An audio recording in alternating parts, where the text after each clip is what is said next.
Hello and welcome back to my morning report analysis videos on Tuesday 10th of July with me, Rich Market Analyst at Hantec Markets. Let's look at dollar yen.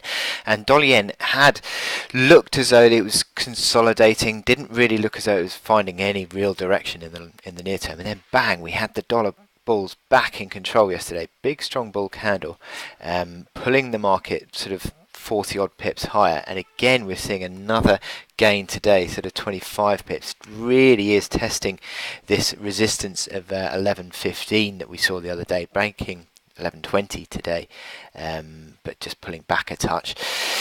And it's sort of edging towards a test of that 11.40 resistance, isn't it now?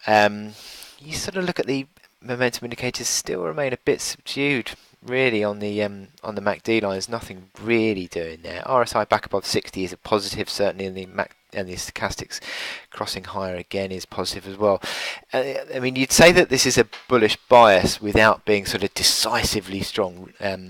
But I think a close above 11.15 today would sort of certainly bring 11.40 back into play, and then 11.40 is that May high, which obviously means that if you break out above that, then you're looking at sort of 112, 113, 1365 levels come back into play. But still, look at these momentum indicators, not 100% convinced, although obviously the price action is higher and suggests there is a positive bias. You've got that rising 55-day moving average, which sort of tracks everything higher, and you're trading above rising moving averages, so it all is positive. But the concern I have is still momentum based as to the longevity of this move higher. But for now, you have to back the fact that you are pulling higher.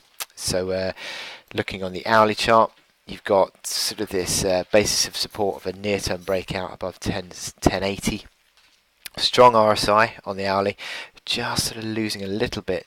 Perhaps you could see a bit of an unwinding move, perhaps give you a better entry point at 1080. As I said, looks fairly decent. 1030, it wouldn't be, you'd want to sort of see the market supported certainly above that, so those moving averages come in around 1060 to 1080. So that's the sort of area where it would be ideal probably now. But as I said, not 100% convinced on the daily chart, but still you are trading higher.